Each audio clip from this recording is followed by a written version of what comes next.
Right, we should probably actually get started. I should do the thing I'm being paid to do. Cool. So, so today I thought we could have a little kind of chat about yourself and about kind of McAlpine Hussmann and the services that that's providing and the sort of specific role which you've been brought in to fulfill. Absolutely.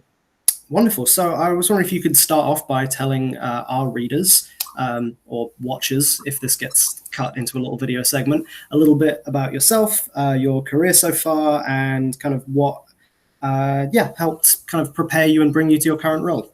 Yeah, absolutely. I started out, I guess, in supply chain kind of by accident through a high school part-time job at a department store. Okay. I'd like to say it's the New Zealand version of Harrods, but it's probably not anywhere near on the same scale. But, you know, that classic old world high-end department store, and I was spending a fair bit of time in the suit department there, and I started out getting into the back end of things, all of the inventory management in the basement, all the stock control, and a lot of purchasing and procurement. Through the absence of my, at the time, manager, who found himself in hospital for a couple of months and nobody to take over. So at 18 years old, I went to the managing director and said, well, I'll stick my hand up. I know how the computer system works, and I've got a friendly relationship with all the sales reps, so I reckon I can do this. They gave me the reins and off things went. So I kind of enjoyed that. I was with that store for probably around 5 years, and then found myself in FMCG with New Zealand organisation and supermarket chain operator.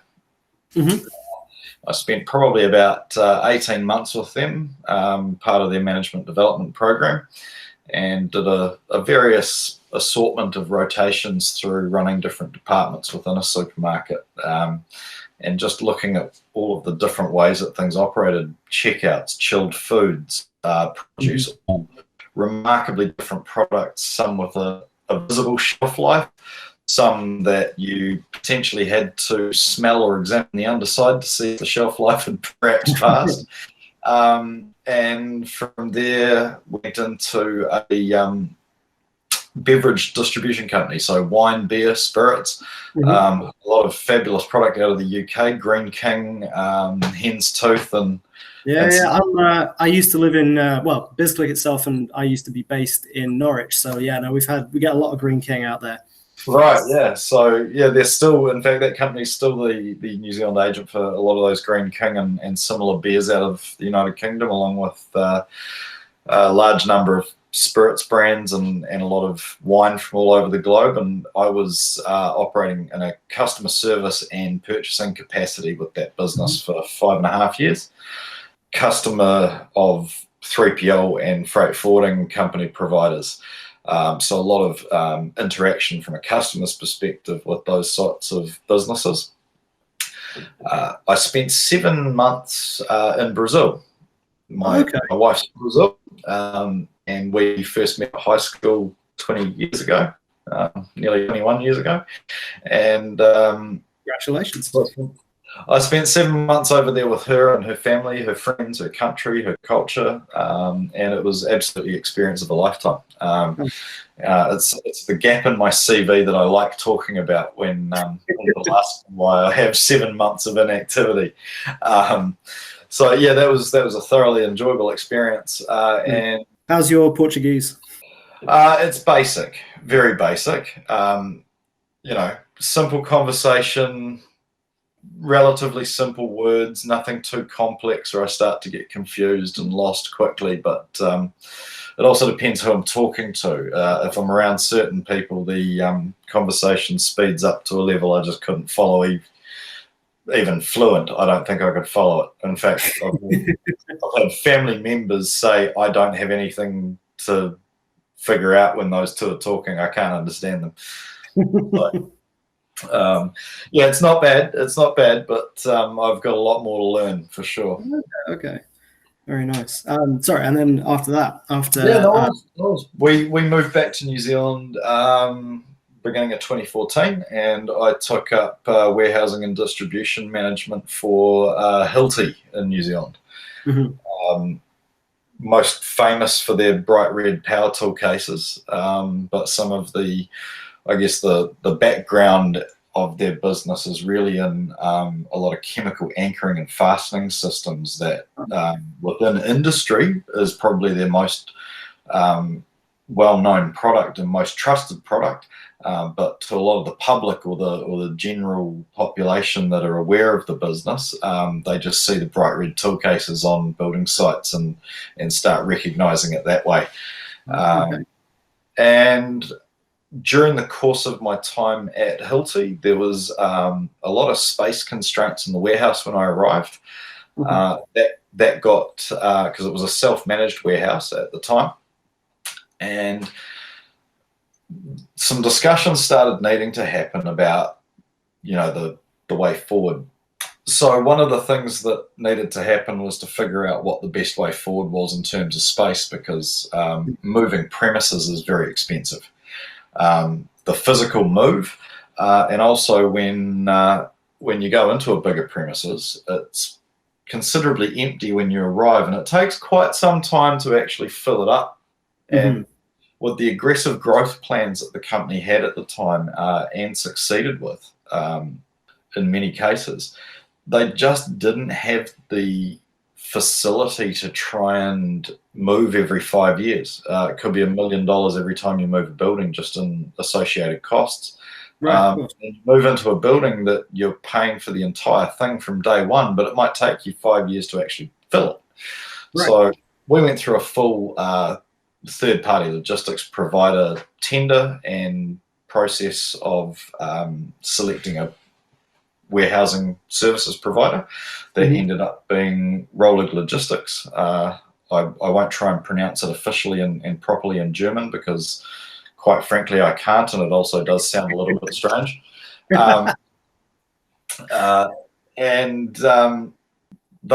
won the contract, or the tender for that business, for that 3PL business.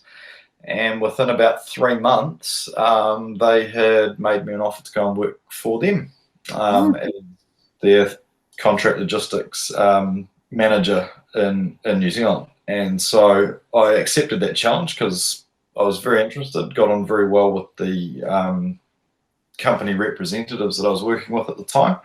And there was a lot of future growth potential there.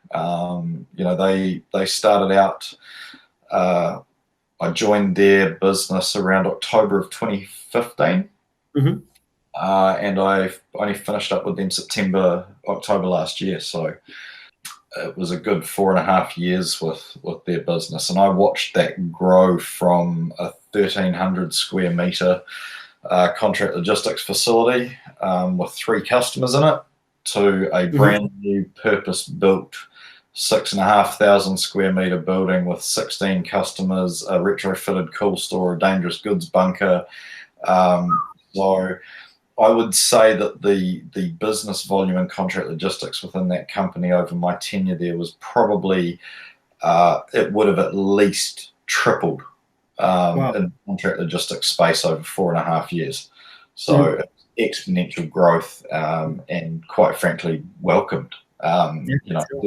There's always some growing pains when you're going through something that happens that quickly, but it was a fantastic experience to have been able to amalgamate a freight forwarding facility and a dedicated contract logistics facility into one great big brand new purpose-built warehouse.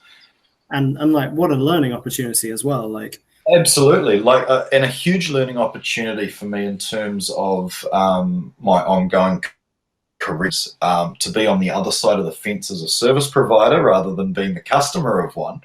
That I think was probably one of the greatest assets that I could bring to their business, as well as one of the greatest assets that brought to me in my career and my personal development, is that I could say to our customers, I've spent my entire career on your side of the fence. I know exactly how you're feeling. I know what you're going through, and I could be the customer for a moment and empathize with people. And I think that really helped develop some quite strong and lasting relationships. There's a lot of customers of theirs that did become good friends, that a couple that I still regularly contact or keep in touch with. So it was a truly enjoyable experience. A great 4.5 years worth of time, and my wife and I had our first child in middle of December last year. Oh, congratulations! Thank you. And that's, I don't know. Have you got kids? No, no.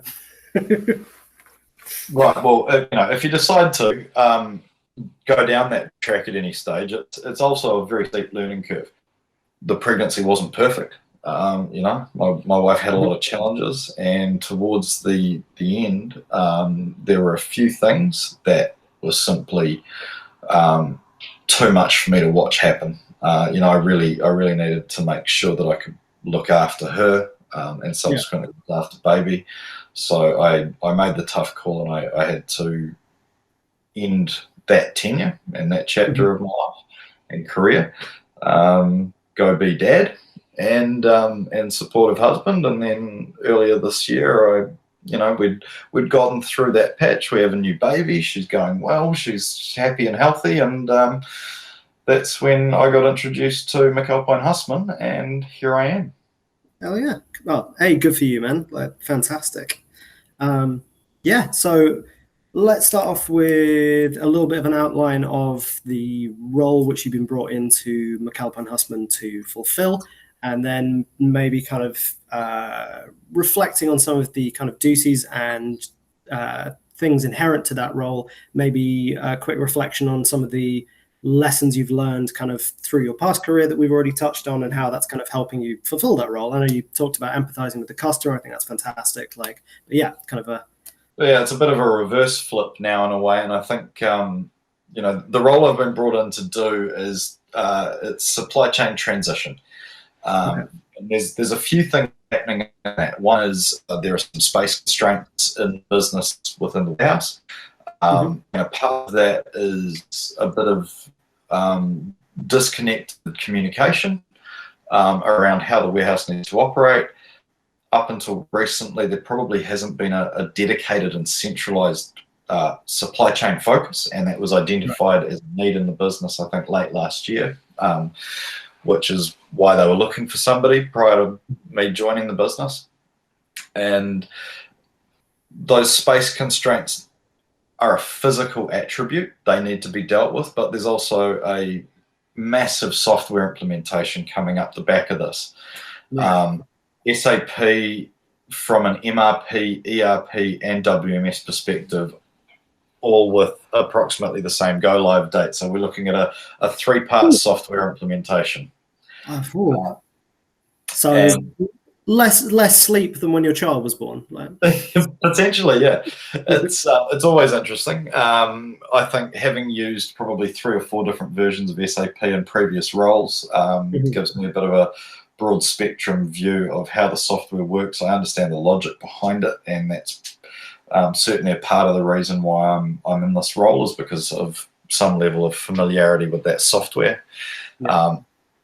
But also because there's a warehouse management component. And with Rollig, I went through a software rollout, a new warehouse management system, which is an ongoing, to this day, an ongoing global rollout. And New Zealand happened to be the pilot country for that warehouse management system rollout. So that implementation happened over the course of the last 2 years prior to me finishing up with Rollig. And so from a previous use of SAP and also previous implementation of WMS software, it's a really good background that I've got the ability to bring in to understand the logic of WMS, understand the logic of SAP, and marry those two up so that we get the back end set up right for the implementation. One of the other parts of this transition is around procurement, and at the moment it's quite decentralized procurement. We've got individual departments that are doing all of their own procurement because it's the way it's always been. McAlpine Hussmann in itself is actually quite an old company. The business was started as a small local New Zealand company dealing commercial refrigeration, eventually bought out by Hussman of Germany, which was originally a supplier of product to McAlpine, as it was then known, just McAlpine. It then became McAlpine Hussmann, and a little bit further down the track and more recently, all of this purchased and acquired by Panasonic. So a lot of history, and a lot of people in the business at the moment that have been around for 20, 30 years within McAlpine Hussmann, and a lot of a wealth of knowledge, an absolute wealth of knowledge, a lot of experience both within the industry and within the company. And because they know their product better than anybody, for a long time they've been doing the procurement of it, and that makes sense to some degree. But it also means that perhaps the synergies aren't really there to streamline that activity and make that the most efficient operation that it can be. Right. And how do you even, like, I can imagine the more the company scales, the more that starts to create problems in the silos. Like, yes, exactly. So essentially one of the major work streams that I'm, I guess, charged with within the business and within this transition is to look at ways that we can bring all of that procurement into a centralized location and concept. Part of that is a communication right throughout the supply chain that includes local warehouse, international vendor, and local procurement, including shipping management, to make sure that we have everything coming in not just at the right time, but with the right resources in place, with the right space available, and planning our outbound dates to match. Fantastic. So let's talk a little bit. I guess we've kind of touched on this a little bit already, but the fact that McAlpine Hussmann has gone from being McAlpine Hussmann owned by Panasonic has gone from being McAlpine to up these various kind of stages of growth and acquisition. And you mentioned already that it's original at its heart quite a conventional business that relies on a lot of kind of conventional wisdom and experience. What are some of the, I guess, kind of the pain points that the company has been experiencing and some of the benefits that it can reap from having this supply chain transformation sort of imposed upon it? Absolutely. At the moment, some of the major pain points are space constraints within the main warehouse in Auckland, along with a couple of other smaller facilities around the country, but predominantly Auckland in terms of space constraints. Part of that is simply hinged back to that decentralized procurement function where we've got different things happening within different divisions at the same time. Right. But not everybody knows about it at the same time. And so we've got things that are arriving that are a surprise sometimes, and other things that were planned can conflict with that. And so one of the key things is looking at scrap and obsolescence, first and foremost. Okay. What is there that we have that we don't need to keep? What is there that we do need to keep? And are we utilising our space that we have in the best way possible? So far, the reviews that I've gone through would suggest maybe we are not using or utilising our space that we have in the best possible way. And so at the time that we record this, there are discussions in place internally to look at ways of improving that utilization of the current facility and making sure that we're maximizing every bit of space that we have. But along with that, to start engaging and involving all of the different divisions to start understanding that we need to prepare contingency plans. Sometimes, and because a lot of the work is project-based, we're bringing in large volumes of product and inventory that's prepaid for a specific project. And when it arrives, we generally get told when it's going to leave again because of the project start date. And a couple of times in life, you get a project that goes under, or you get a project that's significantly delayed for some reason, 6, 9, 12 months, or in one case, up to 3 years.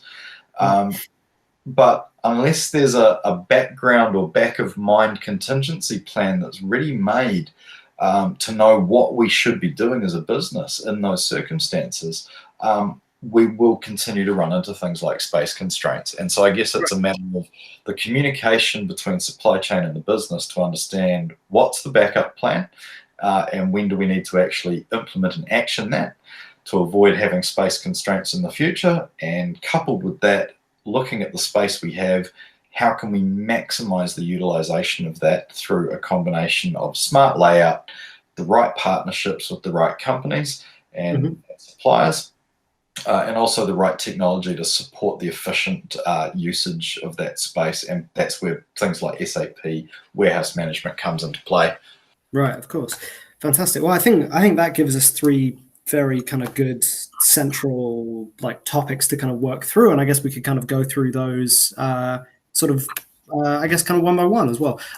Actually, quickly before we dive into that, I have a question here about the kind of are there any, I know you kind of worked in kind of a bit in refrigeration and cold storage kind of throughout your entire career, but are there any elements of that particular industry that makes that supply chain very unique, as opposed to, for example, if you're slinging beer and wine across large amounts of areas? But if you're slinging fridges, essentially, like, what are some of the constraints? Because I know there's volatile chemicals involved, they're big, heavy things. Like, what are some of the, I guess, unique challenges to that industry?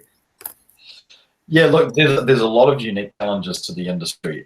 It's quite a low stock hold in terms of actual physical product. The size range is hugely variable. Yes, there are issues potentially around things like refrigerant gas and products like that. But probably the biggest issue is the breadth of the range of product. In some cases, we're talking spare parts that are 20 cubic centimeters. And then in other cases, we might be talking about a display case for a supermarket that's 4.1 meters wide, 2.2 meters tall, and 800 or 900 millimeters deep and weighs a ton. So, and everything in between and anything in between. So slinging beer and wine is in theory easy. And the thing is, within your FMCG supply, you've got a standard tie high for every pallet that the industry dictates, because they build all of their pallet racking to the same vertical clear entry. And so when you're talking about FMCG, and every country is a little bit different about that tie high where they set their pallets to, you can simply say there's X number of bottles of 750 ml wine, and it's usually 672 bottles to a pallet, a full pallet. Oh, that's a cool fact. Or 56 cases of 12. Right. Just for the mental mathematics. Some of these numbers I remember. It's a strange habit, but that's the way things work in my head. It's one of those things where if it's enough of a part of your daily life for enough time, like, those numbers are never shaking out. Like, it's so true. Passwords, man. Like, you're gonna do great. Yeah, absolutely. Or I was watching 8 out of 10 cats do countdown before, so maybe the numbers. Which is the infinitely superior version of both 8 out of 10 cats and countdown. It's actually true, isn't it? Like, it's the best amalgamation of both. Although I'd still take 8 out of 10 cats over normal countdown. Yes. Yeah, no, I'm pretty sure that one of the major reasons why I left university the first time round was that I did spend most of my time watching 8 out of 10 Cats Does Countdown and eating pasta, rather than yeah. But enough about that.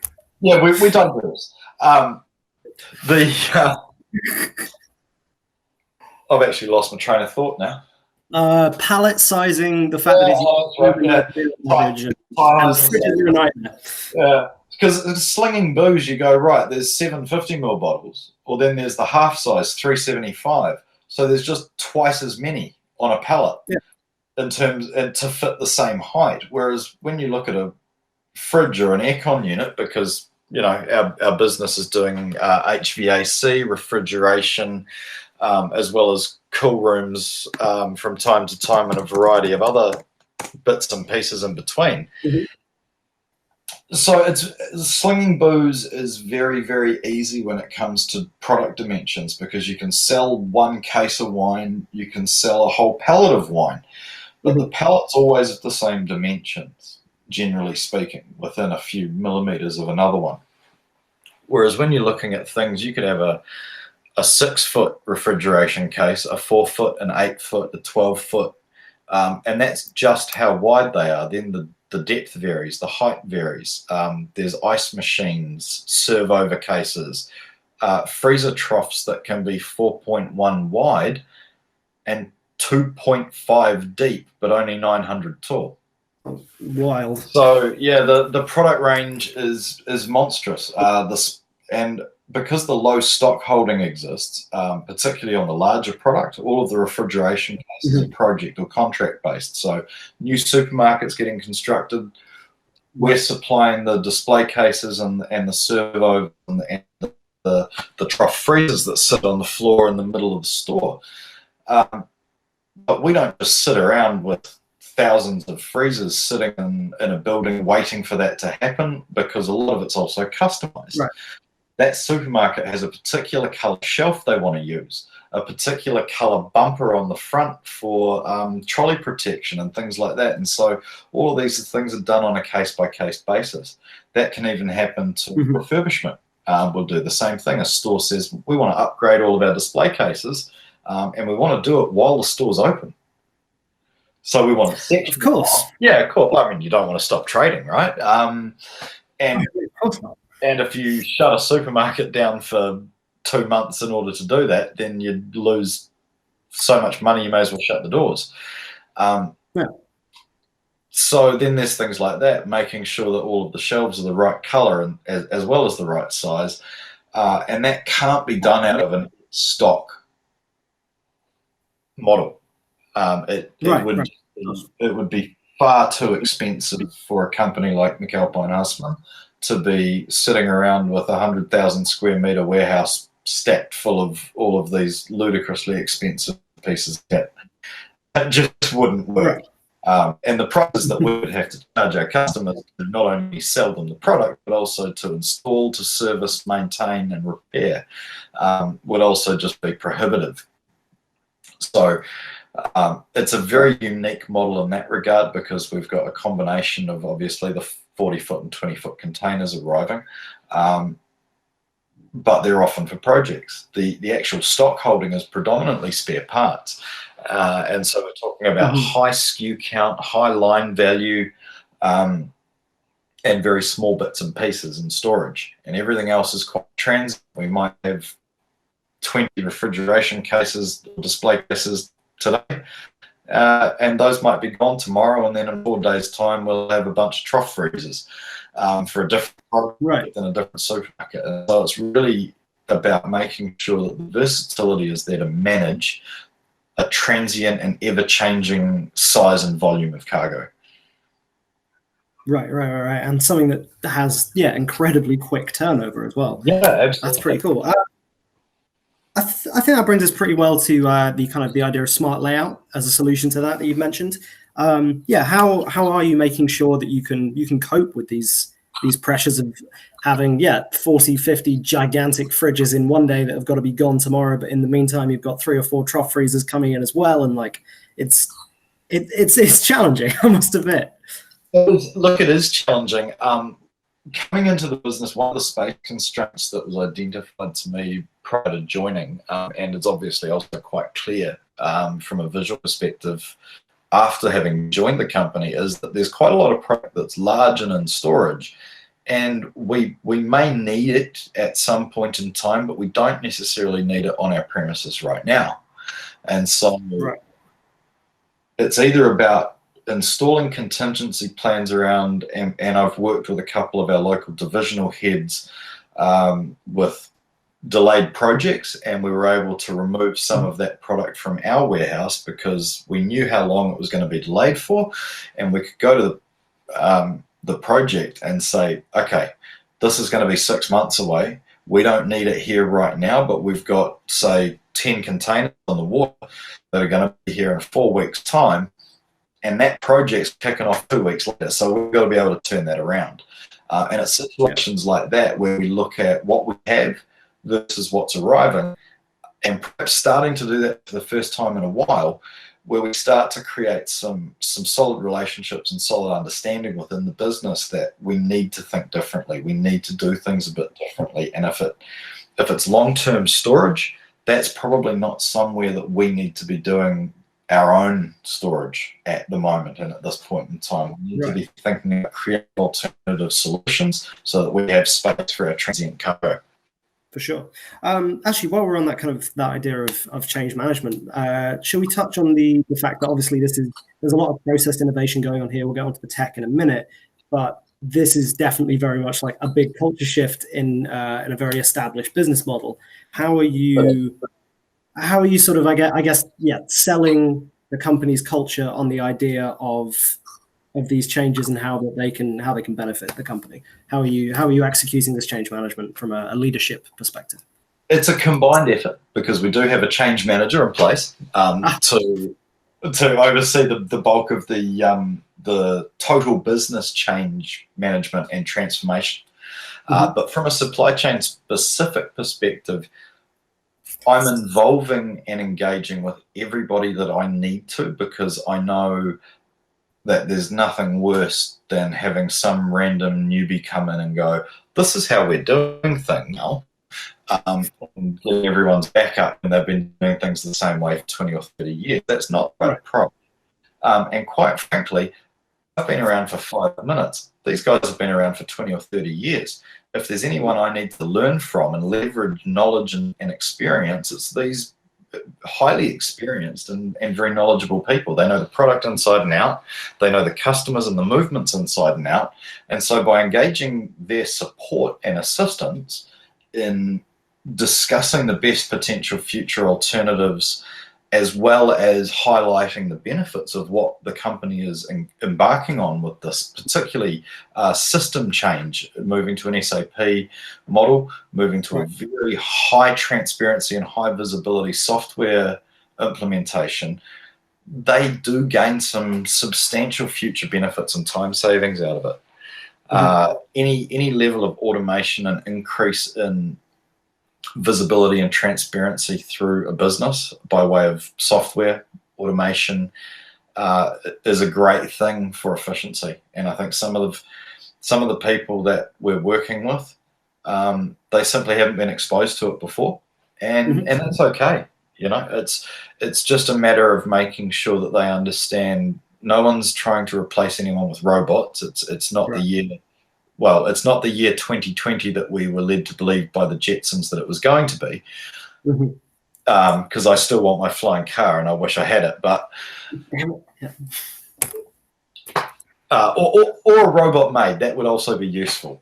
Either one. I mean, okay, there's been a couple actually. I was writing a piece a couple of weeks ago where I definitely went off on one about I want my robot maid from the Jetsons, and there are a couple of AI powered like personal assistants, which is, as far as I can tell, someone's nailed an Alexa to a Roomba, but it's a start, man.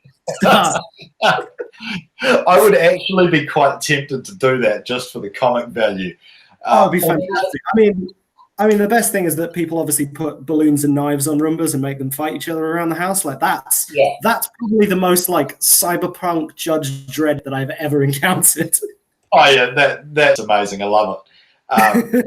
The only thing I have seen in the last probably it was about 2 years ago. I was at the Logi Mart Expo in Stuttgart, and there was a fully automated forklift. No way. Yes, way. Like a barcode scanner and camera behind the forks, directly interfaced with, and we're not talking wires or rails or anything here. This is full free roaming system guidance. And so each forklift is assigned to an area of the warehouse based on the warehouse management system with a direct interface. honestly, I don't think I'll see one of these things in New Zealand, possibly even for the rest of my career, because we're such a small country that it doesn't justify the investment. But very, very cool. But it's very hard to justify buying one of those with just, but it's so cool. Like, yeah, exactly. It's only 5 million to set up this system. You know, it's only 3 years gross profit. So, but it's amazing because once these pallets have been labelled, also through an automated labelling machine, so they're always in the same position every time, this forklift can simply drive over all by itself, scan a pallet, and then the system tells it what location to go and put it away into, and it just does it for you. No driver.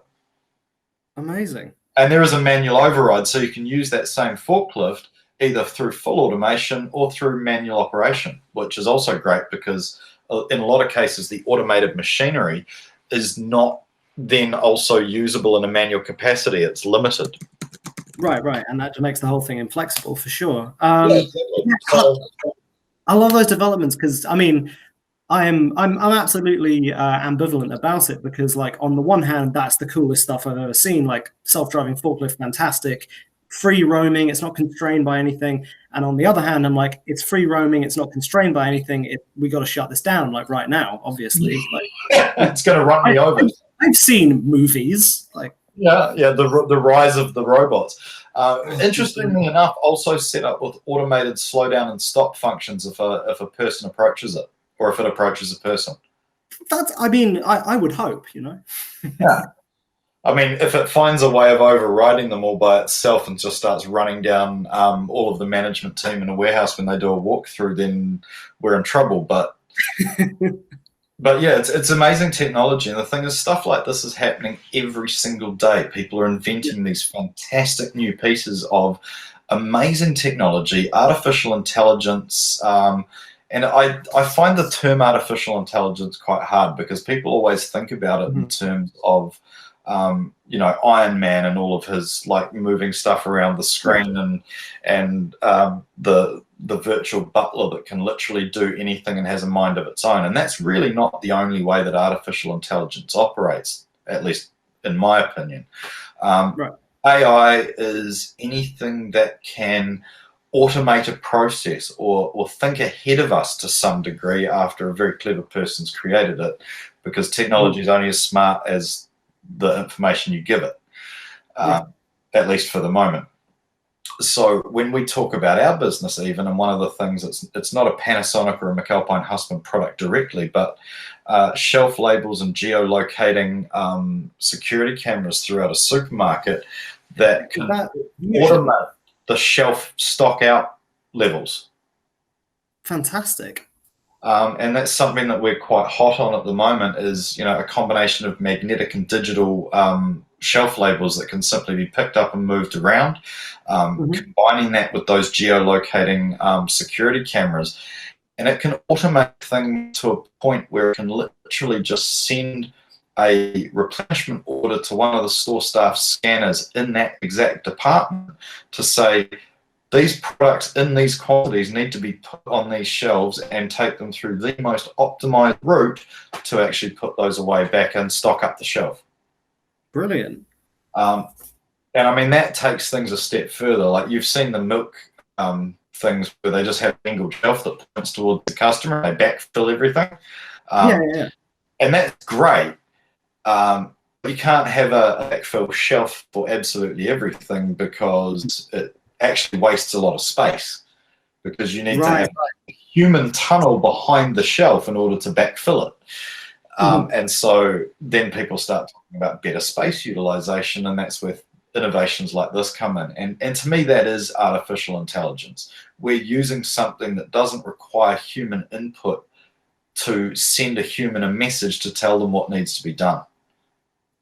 It's almost idiot proof. Not quite, but almost. I mean, you know, like I will always trust someone to be able to manage to, you know, to cock that up. But that is very, very, very cool. Absolutely agree. That's wonderful. Is that that's Fusion, right? That's the thing you sent me a couple of videos about. Correct. Yeah, it is. So as I say, it's not a Panasonic owned product.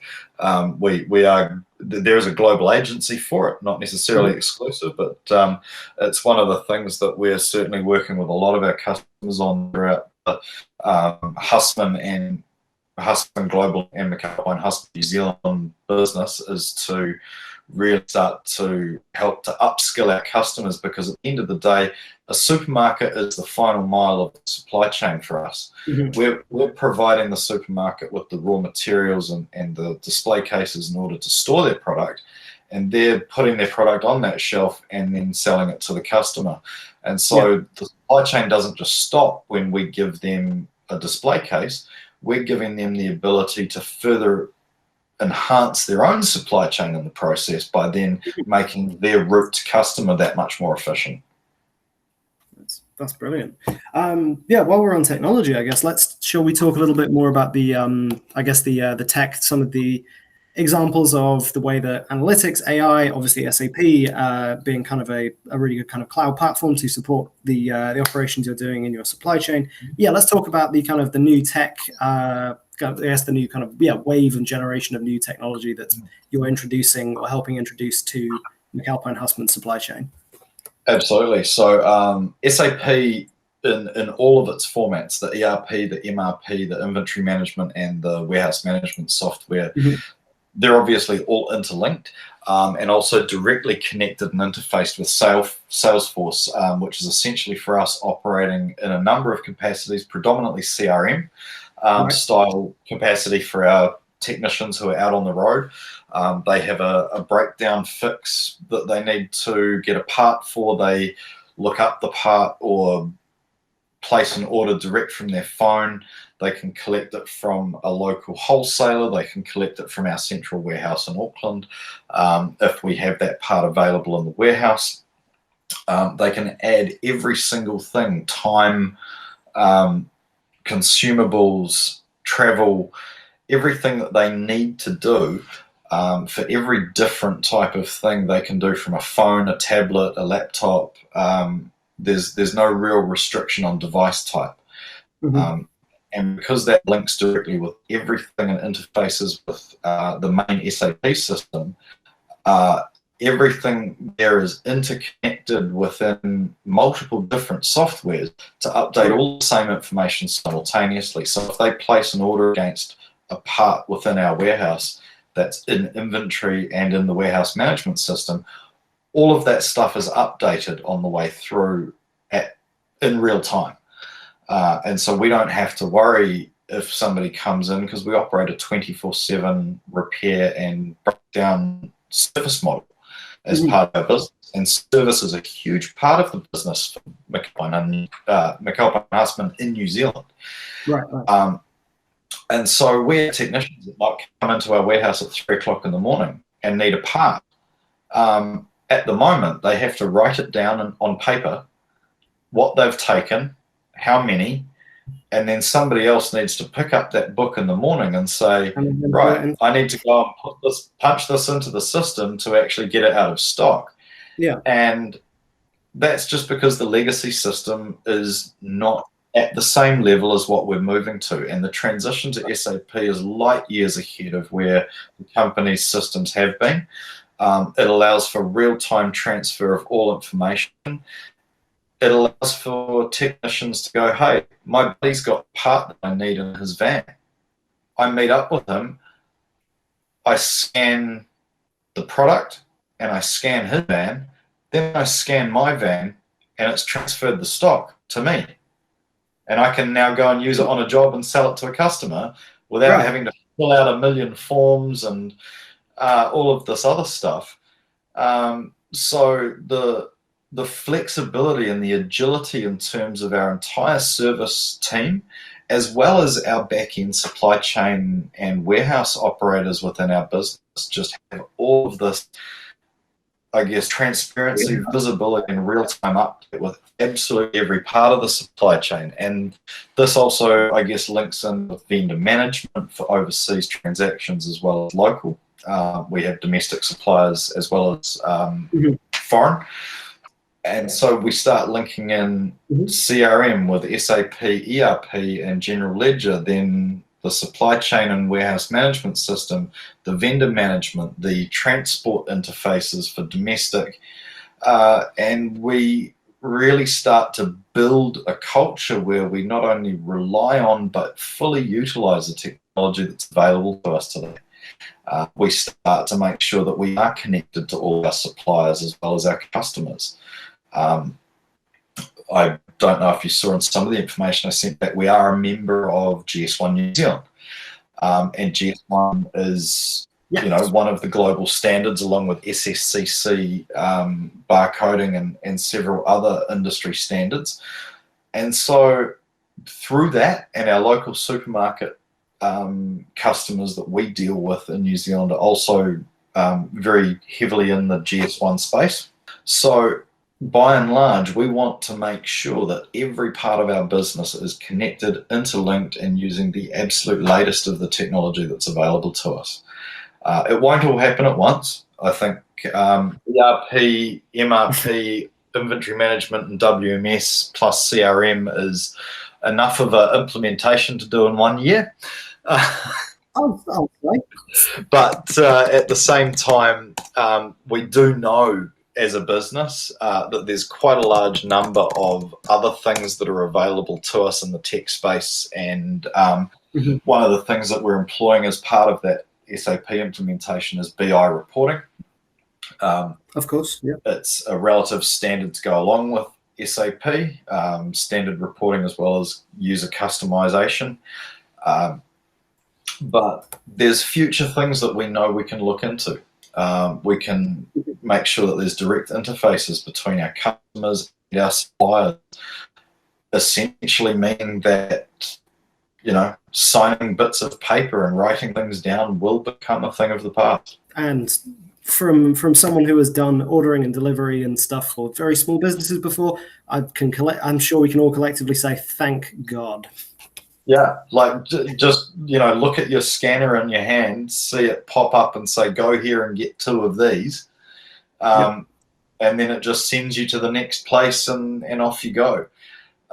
It also means that we are minimizing, if not eliminating, training time. If we bring a temporary staff member into our business for a seasonal workload increase, we don't need to put them through a week's worth of training before they can pick up a piece of paper and go retrieve products for an outbound order.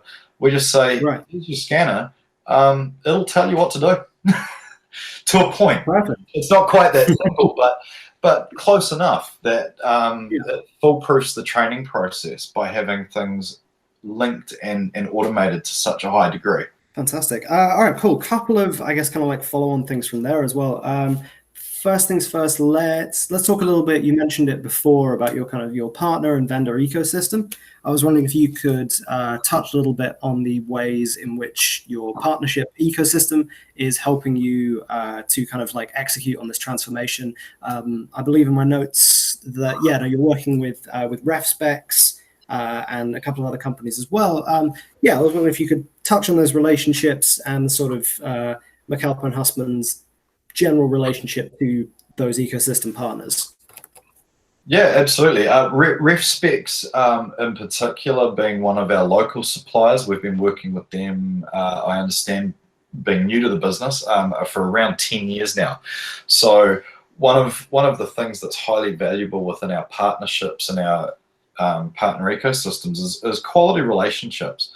It's something that the company was founded on. It's something the company continues to hold high on their values list now, is to create, foster, and maintain high quality relationships with all of our partners, customers and suppliers alike.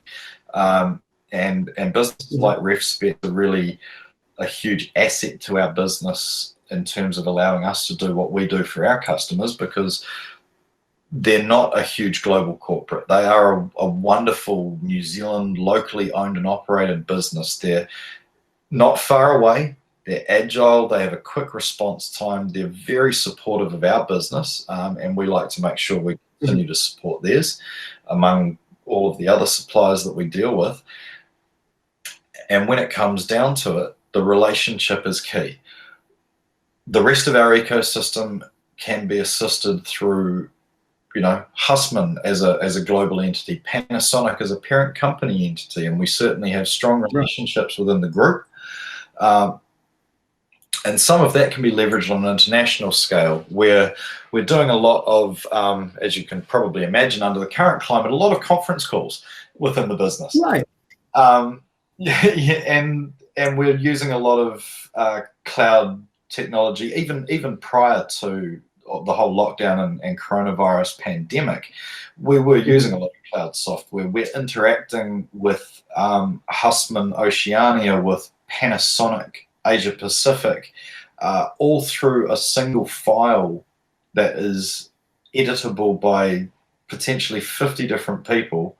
And we have a single source of information that is ever changing, but we don't have to save it and email it to 100 different people every time something gets edited, because we've got all this wonderful cloud ability to simply log in, edit what you need, it auto saves while you're there, and then the next person logs in and everything's updated for them.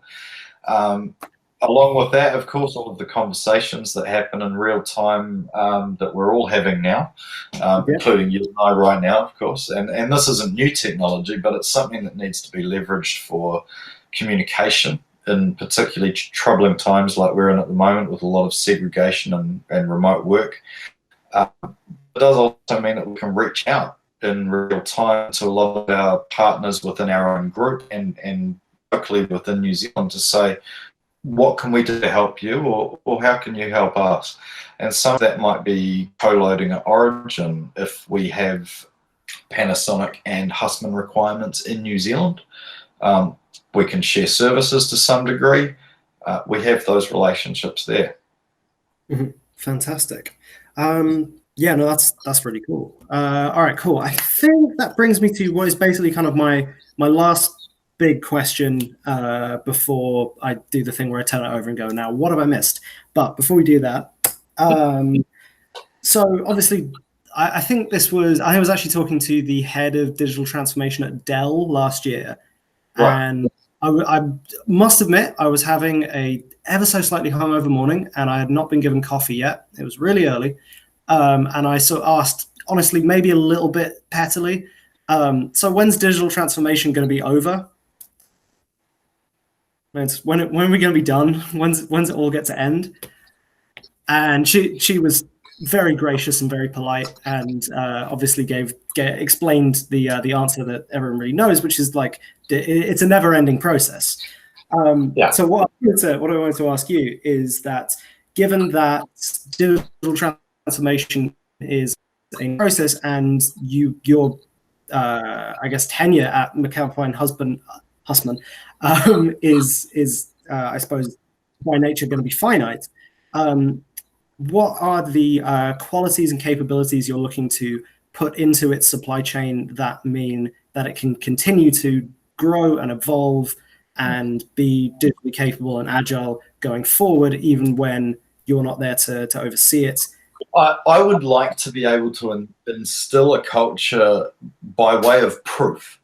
And I say proof because, I need to be able to show the business from a supply chain perspective specifically that a lot of what we're doing, and once the transformation has happened, we've implemented our fabulous new software, and to be able to see all of the benefits start to come to fruition, to then instill a culture in people that says, we want more of this. Continuous improvement is valid.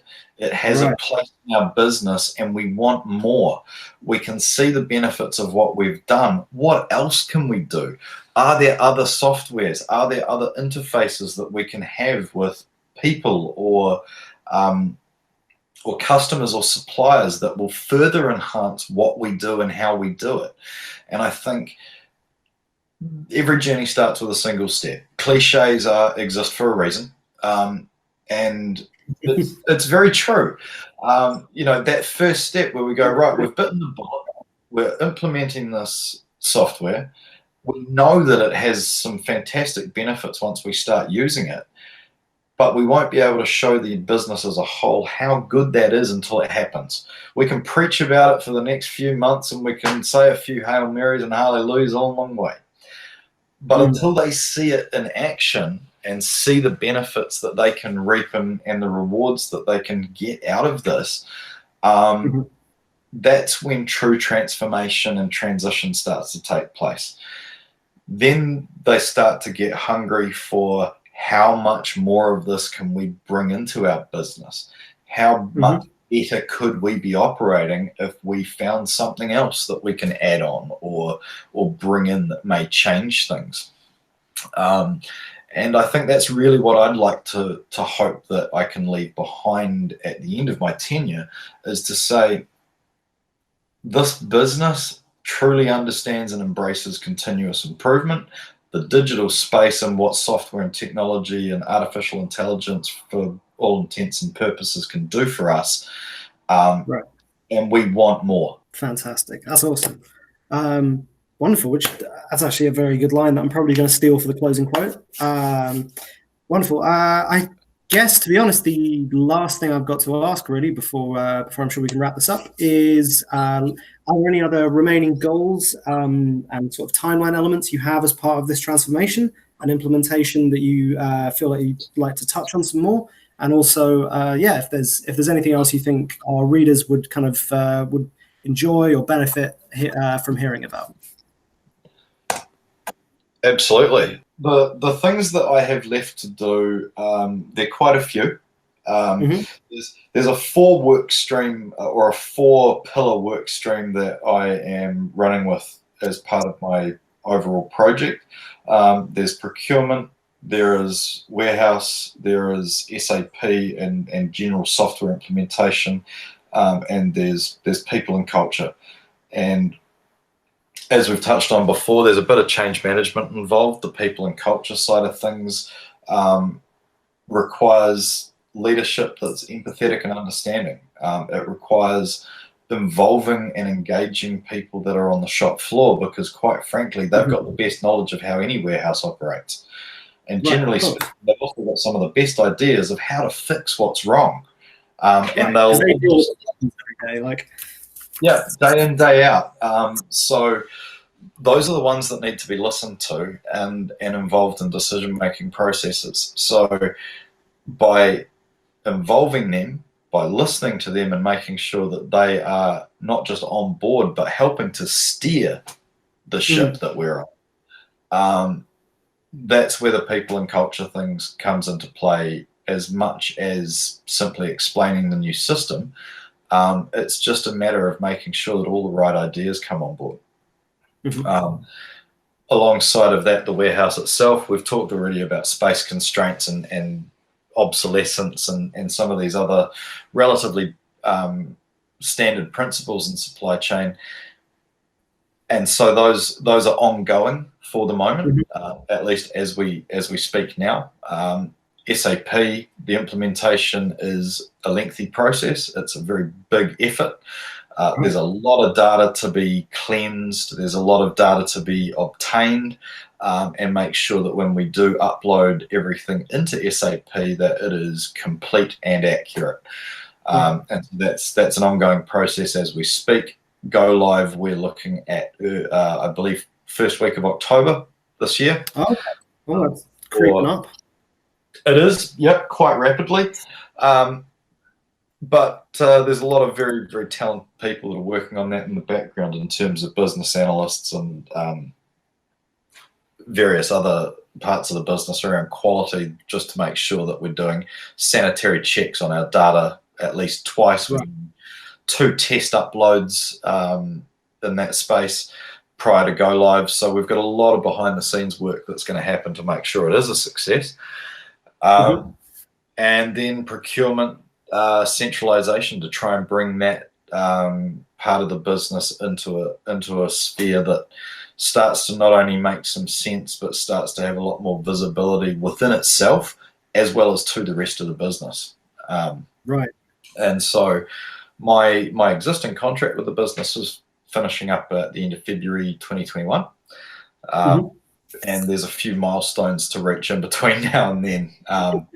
Probably the biggest of those being the software implementation project. Right.